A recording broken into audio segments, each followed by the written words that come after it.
اللہ ہم سب کو جمع کرے گا، اور اس میں شک ہی نہیں کہ اس کے پاس جانا ہے، مرنے کے بعد میں دوبارہ اس کے پاس جانا ہے۔ دیکھو سورہ طٰہٰ میں بھی لکھ دیا، منہا خلقناکم وفیہا نعیدکم ومنہا نخرجکم تارۃ اخری۔ اس شک نہیں کہ اسی کے پاس جانا ہے۔ اور جو لوگ اللہ کے دین کے بارے میں مسلمانوں سے جھگڑے نکالتے ہیں، اللہ کے دین کے بارے میں مسلمانوں سے جھگڑے نکالتے ہیں، بعد اس کے کہ وہ مان لیا گیا، ان لوگوں کی حجت ان کے رب کے نزدیک باطل ہے، باطل ہے، بالکل پھینک دینے والی چیز ہے، جو گندی چیز ہے، جو پھینک دینے لائق ہے، باطل ہے۔ اور ان پر غضب واقع ہونے والا ہے، غضب اللہ کا غصہ واقع ہونے والا ہے، ضرور ہونے والا ہے۔ اور ان کے لیے قیامت کو سخت عذاب ہونے والا ہے، سخت عذاب قیامت کے دن اللہ تعالیٰ ان کے نام اعمال کے حساب کے، ان کے حجت کے حساب سے دیں گے۔ اللہ ہی ہے جس نے اس کتاب یعنی قرآن کو اور انصاف کو نازل فرمایا۔ دیکھو اس قرآن کو کس نے نازل فرمایا؟ اللہ نے۔ اس دنیا میں انصاف کے ساتھ برتاؤ کرو، کس نے بولا؟ اللہ نے۔ جو ناپ تول کر کے دیتے ہو تو ٹھیک تول کر دے دو، یہ کس نے بول دیا؟ اللہ نے۔ کل قیامت کے دن بھی تمہارے نام اعمال میں حساب کرے گا، اور انصاف کے ساتھ کون کرے گا؟ اللہ۔ تمہارے نام اعمال کو کون جوکے گا؟ اللہ۔ اس بات کو جانو، اس آیت کے پیچھے کتنا معنی ہے۔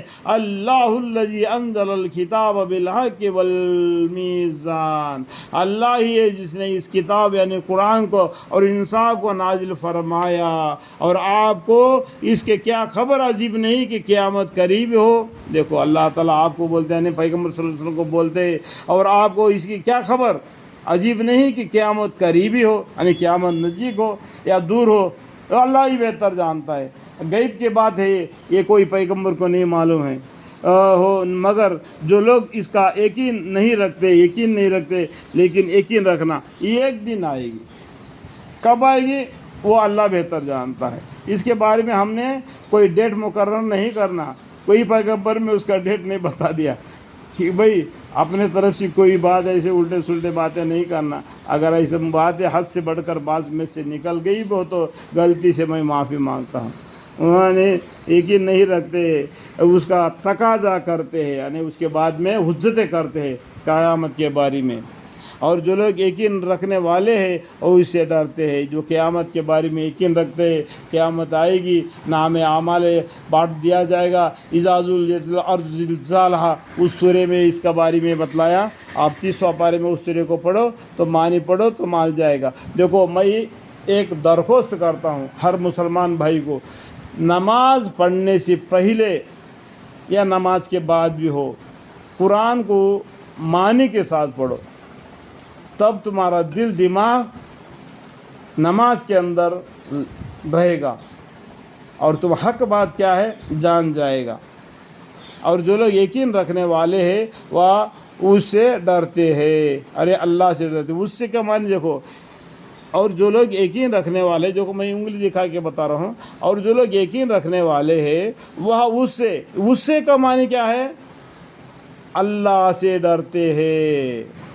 یہ آیت کو آگے پیچھے سے کیا کرنا ہے، اردو کو معنی آگے پیچھے پڑھنے سے معلوم پڑ جاتا ہے کہ یہ کیا ہے۔ دیکھو قرآن پڑھنا بڑا آسان ہے، اس میں زیر زبر پیش ہے، لیکن اردو کو پڑھنا بہت مشکل ہے جس میں زیر زبر پیش نہیں ہوتے۔ تم آیت کو آگے پیچھے سے دیکھ کے اس کو معنی کو سمجھ لینا، یہ بات کو جان لو۔ وہ اس سے ڈرتے ہیں، یعنی اللہ سے ڈرتے ہیں۔ وہ اعتقاد رکھتے ہیں، یعنی اعتقاد مطلب ایمان رکھتے ہیں کہ وہ برحق ہے، اللہ برحق ہے اور قیامت برحق ہے۔